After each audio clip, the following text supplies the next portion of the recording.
배움을 즐기고 호기심이 넘치는 바로 여러분, 환영합니다. 오늘 심층 탐구도 아주 흥미로운 주제로 준비를 해봤는데요.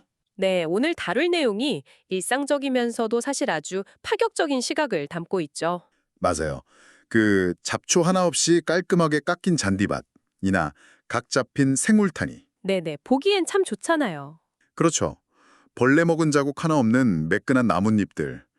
사실 이런 완벽하게 관리된 정원을 보면 다들 막 왠지 마음이 편안해지시잖아요. 대부분의 사람들이 꿈꾸는 정원의 모습이죠, 그게. 네, 그런데 만약 여러분이 보고 있는 그 아름다운 정원이 자연의 관점에서는 그 어떤 생명도 살아갈 수 없는 아주 혹독한 이른바 녹색 사막이라고 한다면 믿어지시나요? 아, 녹색 사막이라는 표현이 아주 정확하네요. 네, 그래서 오늘은 우리가 정원과 조경을 바라보던 그 기존의 상식을 완전히 뒤집어 엎어보려고 합니다. 좋습니다. 오늘 파헤칠 자료가 아주 구체적이죠? 맞아요. 오늘 우리가 다룰 자료는 제목이 조금 깁니다. 비오톱 정원 조성을 위한 식물종 선정 방법론 및 적응적 생태관리 지침이라는 건데요. 이름은 조금 딱딱하게 들릴 수 있어요. 그쵸, 엄청 학술적인 느낌인데 사실 핵심은 아주 매혹적이에요. 오늘 우리의 미션은 단순히 사람 눈에 예쁜 정원을 넘어서 네. 곤충과 조류, 그러니까 나비와 새들을 우리 주변으로 직접 초대할 수 있는 구체적인 식재 설계랑 서식지 조성법을 파헤치는 겁니다. 단순히 부르는 게 아니라 스스로 찾아와서 둥지를 틀게 만드는 거죠. 맞습니다. 진짜 살아 숨쉬는 생태계를 만드는 설계도거든요. 자, 하나씩 짚어볼까요? 자료를 보면서 제가 가장 먼저 느낀 건 그 정원의 주인이 바뀌어야 한다는 거였어요. 아주 예리한 지적입니다. 그 철학적인 출발점 자체가 완전히 다르거든요. 완전히요. 네. 그동안 정원 조성의 제일 원칙은 사실 철저하게 인간 중심이었습니다. 그렇죠. 뭐 꽃이 얼마나 예쁜가? 맞아요. 색깔이 화려한가? 아니면 병충해 관리가 얼마나 편한가? 또 인간이 걸어 다니는 동선에 방해가 안 되는가?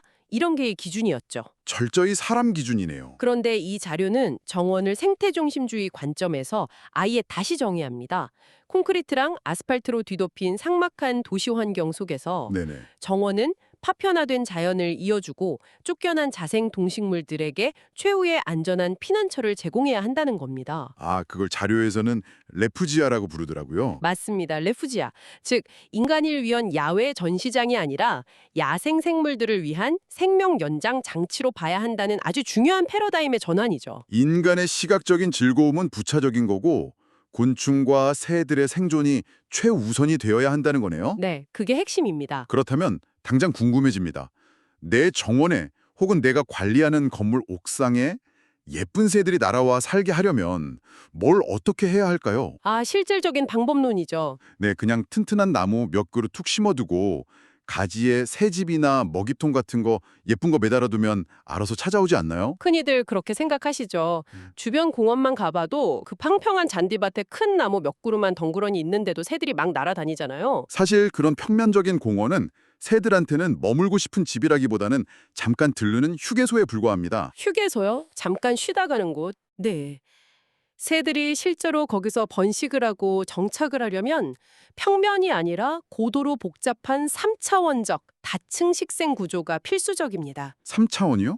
여기서 정말 흥미로운 점은 숲을 하나의 거대한 건축물이라고 상상해 보시라는 거예요. 나무가 아니라 건물이다? 네. 식물이 만들어내는 수직적인 층위가 다양해질수록 그 층마다 쏟아지는 태양빛의 양도 다르고 바람의 색이나 습도도 전부 달라지겠네요. 정확합니다. 이걸 생태학에서는 미기후가 형성된다고 표현하는데요. 미기후요? 이 미세한 기후의 차이가 곧 생태적 지위, 즉 니취를 만들어냅니다. 다양한 생물들이 각자 자신에게 가장 편안한 온습도를 찾아서 살아갈 수 있는 그들만의 방이 생기는 거죠. 그러니까 숲이라는 게 그냥 나무들이 모여있는 평면이 아니라 층마다 온습도랑 햇빛의 양이 전부 다르게 세팅되어 있는 거대한 건축물이군요. 맞습니다. 새들을 부르려면 단순히 잠만 자고 떠나는 원룸이 아니라 층별로 기능이 완벽하게 분리된 최고급 주상복합 아파트를 지어줘야 한다는 뜻처럼 들리네요. 아유, 아주 찰떡 같은 비유입니다. 주상복합 아파트. 네네. 그 아파트의 펜트하우스 역할을 하는 게 바로 교목층입니다. 제일 높은 곳이요? 네, 졸참나무나 굴참나무처럼 키가 크고 잎이 넓은 참나무류가 숲의 지붕을 확 덮어주죠. 아, 그늘을 만들어주겠네요. 그렇죠. 이 교목층이 여름철에 쏟아지는 뜨거운 태양 에너지를 1차로 흡수해서 숲 내부가 찜통이 되는 걸 막아줍니다. 중요하죠. 동시에 덩치가 좀 큰 대형 조류들한테는 천적의 눈을 피해서 둥지를 틀 수 있는 가장 튼튼하고 안전한 기반이 되고요. 아, 큰 새들은 꼭대기 펜트하우스에 사는군요. 네, 그런데 지붕만 있다고 건물이 완성되는 건 아니잖아요. 그 아래에 악교목층이 반드시 들어가야 합니다. 아, 지붕 아래에 중간층이요. 거긴 어떤 역할을 하는데요? 노각나무나 사람주나무 같은 악교목층은 쉽게 말해 교목층이랑 그 아래 관목층을 이어주는 허리 역할을 합니다. 홀이요? 새들이 땅바닥에서 저 꼭대기 펜트하우스까지 한 번에 날아오르는 게 사실 에너지가 엄청나게 들거든요. 아, 하긴 너무 높으면 힘들겠네요. 천적한테 들킬 위험도 크고요. 맞습니다. 그래서 악교목층은 새들이 위아래로 이동할 때 거쳐가는 안전한 계단이자 수직적인 이동 통로가 되어주는 거죠. 아하, 계단이자 복도 역할을 하는 거군요. 그럼 가장 아래쪽, 그 땅에 가까운 층은요? 거기가 바로 관목층인데요. 사실 생태적으로 가장 극적인 역할을 하는 곳이 바로 여기입니다. 오, 바닥층이 제일 중요해요. 네, 희열이나 병꽃나무 같은 키 작은 관목들이 땅바닥에 덤불을 쫙 형성하거든요. 이 관목층은 지표면에 수분이 증발하는 걸 막아서 숲의 습도를 유지해줍니다. 아, 건조해지지 않게? 그리고 바닥으로 들이치는 매서운 하층풍을 물리적으로 막아주죠. 바람막이 역할까지 하네요. 게다가 고양이나 매 같은 무서운 포식자가 나타났을 때 네네. 작은 참새목 조류들이 순식간에 파고들어서 숨을 수 있는 완벽한 미로 형태의 은신처가 됩니다. 방공호네요, 방공호. 그렇죠. 그리고 결정적으로 이 관목들이 가을 겨울에 열매를 맺잖아요. 네. 이게 식과성 조류들, 그러니까 열매를 먹고 사는 새들한텐 아주 중요한 겨울철 식량 창고가 되어줍니다. 와, 대박이네요. 지붕에 계단에 식량 창고 겸 방공호까지 이 3차원 구조가 완성되어야 비로소 생명체가 아예 짐을 풀고 정착할 수 있는 거군요. 바로 그겁니다. 새들이 그냥 나무 위에 대충 앉아 있는 줄 알았더니 이런 치밀한 물리적 조건을 다 따져가며 층들로 환경을 이용하고 있었네요. 자연의 건축 설계가 참 놀랍죠. 자, 이렇게 3차원 아파트를 멋있게 지어서 새들을 불러 모았다고 한번 가정해보죠. 그런데 새들이 둥지를 틀고 새끼를 낳으면 그 어린 새끼들을 키우기 위해선 엄청난 양의 고단백 먹이가 필요하잖아요. 그렇죠. 단백질이 필수죠. 결국 그 식량은 곤충에서 올 수밖에 없을 텐데 그럼 이 건축물 안에 곤충들을 어떻게 초대해야 할지가 바로 다음 과제가 되겠습니다. 정확한 연결입니다. 새를 부르려면 필연적으로 곤충을 유치해야만 합니다. 네, 그런데 식물과 곤충의 관계는 새들보다 아주 훨씬 더 까다롭고 구체적이에요. 까다로워요. 새들은 말씀드린 물리적인 구조를 주로 본다면 곤충들, 특히 나비목 곤충들은 식물의 화학적 성분을 아주 깐깐하게 따집니다. 화학적 성분이요? 네, 여기서부터가 진짜 흥미로운 부분인데요. 이 자료에서 가장 강조하는 곤충 유치 전략이 바로 기주식물과 밀원식물의 융합 식재입니다. 아, 기주식물과 밀원식물. 용어가 조금 낯선데요. 네, 제가 이해한 게 맞는지 들어봐 주세요. 쉽게 말하면 애벌레가 태어나서 갉아먹고 자라는 잎사귀가 기주식물이고 맞습니다. 그 애벌레가 어른나비가 되어서 꿀을 빨아먹는 꽃이 밀원식물이라는 거잖아요. 완벽한 요약이네요. 그러니까 정원의 나비를 부르려면 어른 나비를 위한 화려한 꽃만 심을 게 아니라 그 전에 애벌레가 먹을 수 있는 전용 이유식부터 챙겨놔야 한다는 뜻이네요. 바로 그겁니다. 애벌레용 이유식과 어른 나비용 에너지 드링크를 한 공간에 동시에 세팅해야 완벽한 생애 주기를 지원할 수 있는 거죠. 진짜 맞춤형 식단표네요. 나비목 애벌레들이 편식이 아주 심하거든요.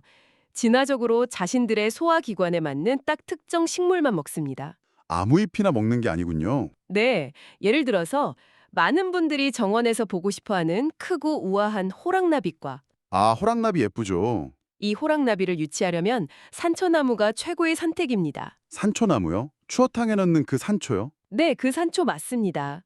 산초나무 잎은 호랑나비 애벌레가 가장 좋아하는 기주식물이면서 동시에 꽃이 피면 어른 호랑나비가 꿀을 얻을 수 있는 밀원식물의 역할까지 완벽하게 해내거든요. 와, 나무 한 그루가 애벌레한테는 유아원이고 어른 나비한테는 식당이 되는 셈이네요. 효율의 끝판왕이죠, 정말. 그런데 자료를 보니까 그 화려한 호랑나비 말고 우리가 봄에 흔히 보는 작고 하얀 흰나비들 있잖아요. 네, 흰나비과. 걔네들을 유치하는 방법은 꽤나 충격적이더라고요.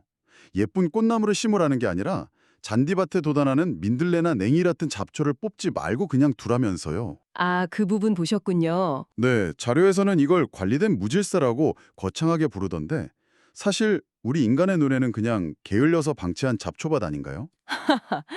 그게 바로 우리가 겪어야 할 가장 큰 시각적 패러다임의 전환입니다. 패러다임 전환이요? 우리는 흔히 푸르고 매끄러운 잔디밭을 아주 잘 관리된 정원의 상징으로 여기잖아요. 그렇죠. 골프장처럼 쫙 깔려 있어야 예쁘니까요. 하지만 곤충들한테 그런 잔디밭은 꿀 한 방울 얻을 수 없는 거대한 사막일 뿐입니다. 아, 사막. 겨울잠에서 깨어난 곤충들이 이른 봄에 굶어 죽지 않으려면 당장 에너지가 필요한데요. 우리가 심는 화려한 원예종 꽃들은 이 시기에 아직 피지도 않습니다. 아, 하긴 봄 일찍 피는 꽃이 따로 있죠. 네, 이때 생명줄을 쥐고 있는 게 바로 가장 먼저 꽃을 피우는 민들레, 냉이, 꽃다지 같은 자생 초벌류, 즉 우리가 징그럽게 생각하는 잡초라고 부르는 풀들입니다. 와, 곤충들의 입장에서는 그 지저분해 보이는 잡초들이 이른 봄 가뭄에 내리는 단비 같은 유일한 식량 배급소인 거군요. 맞습니다. 그래서 곤충을 부르려면 조금 지저분해 보이더라도 의도적으로 일부 구역의 풀을 깎지 않고 자연의 혼란스러움을 유지하는 지혜가 필요합니다. 계산된 방치네요. 그렇죠. 완벽한 통제보다 훨씬 고차원적인 관리죠. 부전나비과를 부를 때도 이 원리가 똑같이 적용되거든요. 부전나비도 잡초가 필요한가요? 네, 산과 평지가 만나는 경계선, 즉 주연부라는 곳은 원래 식물들이 막 뒤엉켜서 자라는 아주 복잡하고 무질서한 공간이에요. 덤불 같은 곳이요? 네, 생태학적으로 가장 종 다양성이 높은 곳인데 이 환경을 재현하기 위해서 척박한 환경에서도 잘 자라는 칠기나 쌀이나무 같은 콩과 식물을 일부러 심어서 덤불을 만들어주는 겁니다. 와, 그 덤불 속의 혼돈이 나비한테는 최고의 안식처라니 정말 놀라운 역설이네요. 인간의 눈에 거슬리는 게 자연에는 이로운 거였어요. 맞습니다. 관점을 바꿔야 보이죠. 그런데 여기까지 듣다 보니 한 가지 아주 현실적인 의문이 듭니다. 어떤 건가요? 지금 우리가 얘기하는 3차원 식생 구조니 참나무니 콩가식물 덤불이니 하는 것들 내 이론적으로는 너무 완벽하죠. 네네. 그런데 우리가 일상에서 만나는 정원의 현실은 어떤가요? 도심 한가운데 있는 건물 옥상이나 열기가 훅툭 뿜어져 나오는 아스팔트 옆 자투리 땅, 흙도 얇고 오염도 심한 곳들이 대부분이잖아요. 아주 척박하죠. 이런 극한의 콘크리트 환경에 깊은 산속에서나 자랄 법한 예민한 토종식물들을 심는다고 과연 걔네들이 살아남을 수 있을까요? 아, 현실을 아주 정확하게 짚으셨습니다. 이걸 더 큰 틀에서 연결해 보자면 사실 그 딜레마 때문에 과거의 수많은 생태복원 사업들이 실패로 끝났거든요. 아, 진짜요? 네. 무조건 우리 땅에서 난 자생종이 좋은 것이요 하면서 도시 한가운데에 예민한 향토식물을 심었다가 모조리 다 말라 죽어버린 거죠. 환경이 안 맞으니까요. 도심의 옥상 정원은 숲이랑 완전히 다른 세계입니다. 흙의 깊이도 한 뼘밖에 안 되고 물을 줘도 금방 빠져버리고요. 게다가 사방이 유리창에 아스팔트라 한여름에는 무슨 사막처럼 뜨겁잖아요. 맞아요. 그래서 이 자료의 정말 훌륭한 점은 그런 현실적인 한계를 쿨하게 인정하고 대상지의 스케일에 따라 식재 전략을 이원화했다는 겁니다. 전략을 두 가지로 나눈다고요? 네. 만약 대상지가 국립공원 주변이거나 대규모 생태공원처럼 흙이 깊고 자연의 회복력이 짱짱하게 남아있는 곳이라면 당연히 변형된 원예종을 철저히 빼고 주변 산림에서 가져온 100% 향토 자생종만을 심어야죠. 거기는 원래 숲의 연장이니까요. 하지만 방금 말씀하신 도심의 옥상이나 얇은 인공지방 같은 그런 극한의 척박지라면 이야기가 아예 다릅니다. 생태계를 살리겠다는 명분 하나로 식물들을 사지로 몰아넣어서는 안 되죠. 죽으면 아무 소용이 없죠. 이때는 유연한 하이브리드 전략을 취해야 합니다. 유연한 하이브리드 전략이요? 그러니까 순수 자생종이라는 그 혈통을 따질 게 아니라 당장 이 뜨거운 콘크리트 위에서 살아남을 수 있는 독한 식물들이라면 원예종이든 귀화식물이든 그냥 다 받아들여야 한다는 거군요. 그렇습니다. 건조함이랑 열악한 토양에 강한 보편적인 원예종이나 아니면 이미 우리나라 환경에 적응해서 야성화된 귀화 식물들을 아주 적극적으로 수용하는 거죠. 일단 살아남아야 곤충들한테 꿀이라도 한 방울 줄 수 있으니까요. 맞아요. 생존이 우선입니다. 물론 기술적인 보완도 필요해서 흙이 얕은 옥상에서는 흙을 둥글게 언덕처럼 쌓아 올려는 그 마운딩 기법을 써서 뿌리가 내릴 깊이를 조금이라도 더 확보해줘야 하고요. 아, 흙을 모아주는 거군요. 그리고 자료를 보면서 제가 기후변화에 대한 언급도 꽤 인상 깊게 봤거든요. 네, 그 부분도 중요하죠. 원래 우리나라 남부지방, 그 따뜻한 난온대림에서나 자라던 희어리 같은 수종들이 기후온난화 때문에 점점 북쪽으로 올라오고 있다는 데이터가 있더라고요. 아주 심각하면서도 중요한 데이터죠. 도시의 열섬 현상에다가 전지구적 기후변화까지 겹치면서 이제 과거의 그 전통적인 식생대 지도가 더 이상 들어받지 않게 되었습니다. 옛날 지도가 소용 없어졌네요. 네. 그래서 도심 정원을 설계할 때는 옛날 기준을 고집할 게 아니라 더위와 가뭄에 강한 내서성 수종을 전략적으로 전진 배치해야 합니다. 아, 그렇다면 도심에서 정원이나 발코니를 가꾸는 청취자분들은 마음의 짐을 좀 내려놓으셔도 되겠네요. 네, 편하게 접근하셔야 합니다. 막 여기를 완벽한 조선시대 토종숲으로 복원하겠어. 이런 비현실적인 강박 대신에 불투수 토양이나 기후변화 같은 이 악조건 속에서도 곤충과 새들에게 최선의 피난처를 제공하는 실용적인 접근이 필요하다는 거니까요. 맞습니다. 완벽주의가 오히려 실천을 가로막는 경우가 많거든요. 주어진 환경에서 어떻게든 최선을 다해 다양성을 만들어내는 거, 그게 도심 비오톱의 진짜 목적입니다. 좋습니다. 자, 그런데 여기서 우리가 마주해야 할 가장 무서운 함정이 하나 딱 남아 있습니다. 무서운 함정이요. 뭔데요? 이렇게 아주 과학적인 식재 기법으로 멋진 3차원 정원을 뚝딱 조성했다고 해서 아, 이제 끝났다가 아니라는 겁니다. 아, 관리가 남았군요. 네, 유지 관리가 없으면 이 생태계는 순식간에 붕괴해버립니다. 건물을 지어놓고 청소나 보수를 안 하면 폐허가 되는 것처럼요. 근데 아까 잡초를 좀 내버려두는 관리된 무질서가 좋다고 하셨잖아요. 네네, 그냥 자연스럽게 놔두면 자연이 알아서 균형을 잡지 않나요? 보통 그렇게 생각하잖아요. 그게 바로 자연에 대한 우리 인간의 가장 순진한 오해입니다. 순진한 오해요. 비오톱 조성에 끝나는 순간 생태학적으로는 천이라는 아주 역동적이고 어떻게 보면 좀 무자비한 과정이 시작됩니다. 천이요? 초반에는 흙 속에 있던 다양한 씨앗들이 발아하고 외부에서 또 씨앗이 막 날아오면서 식물의 종류가 확 늘어나고 종 다양성이 폭발하는 것처럼 보여요. 평화롭죠. 오, 좋은 거 아닌가요? 그런데 시간이 조금만 지나면 이 평화로운 공조는 완전히 깨집니다. 왜요? 왜 깨지는 거죠? 특정 환경에 소름 끼치게 잘 적응하는 아주 강인한 녀석들이 나타나기 때문이에요. 아, 깡패 같은 녀석들이요. 네, 예를 들어 뚱딴지 우리가 흔히 돼지감자라고 부르는 녀석이나 아, 돼지감자. 단풍깃 돼지풀 같은 생태계 교란 식물들이 싹 들어오면 상황은 끔찍해집니다.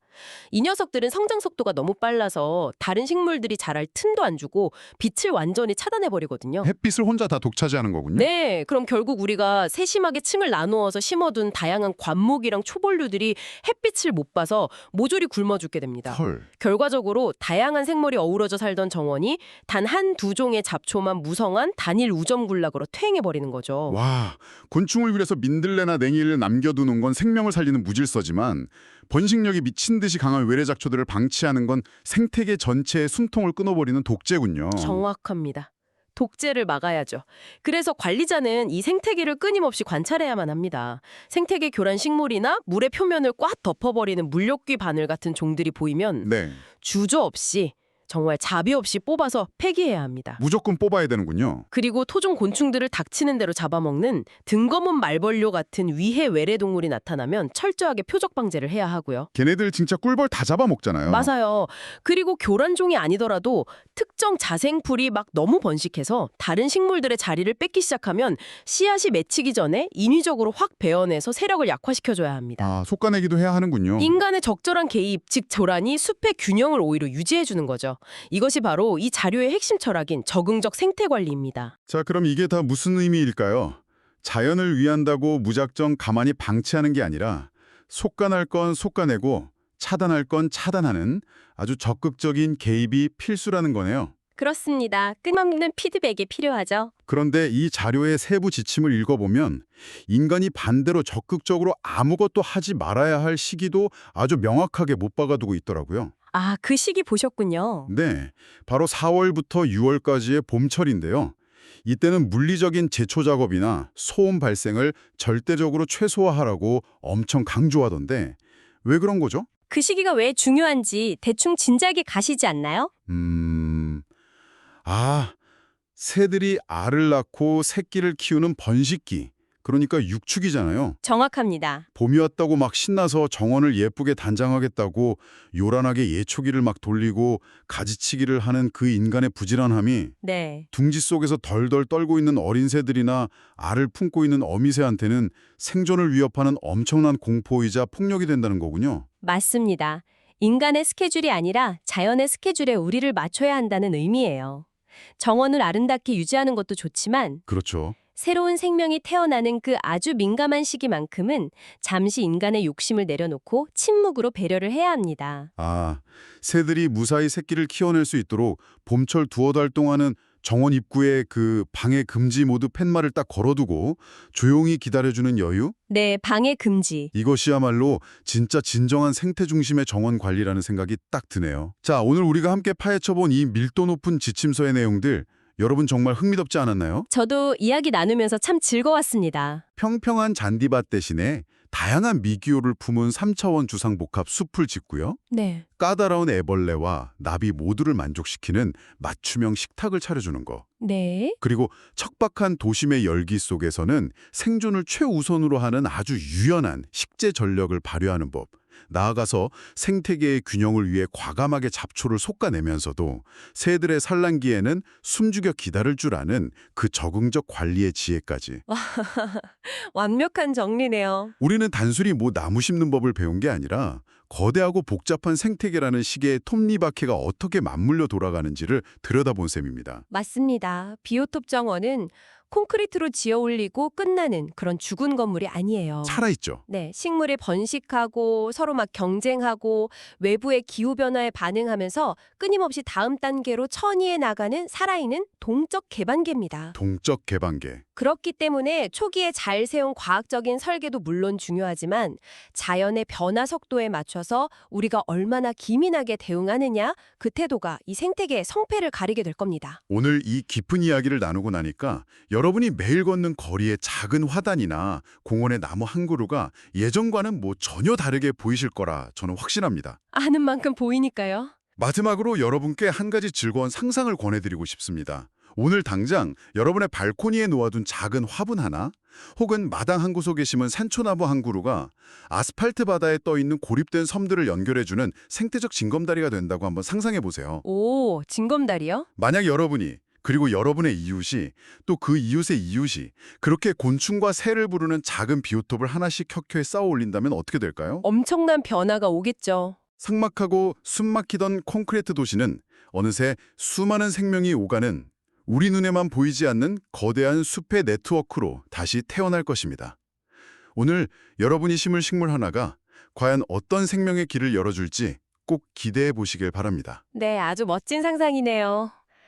계속해서 질문하고 탐구하고 자연의 이면에 숨겨진 놀라운 비밀들을 찾아 나가는 여러분의 여정을 저희는 늘 응원합니다.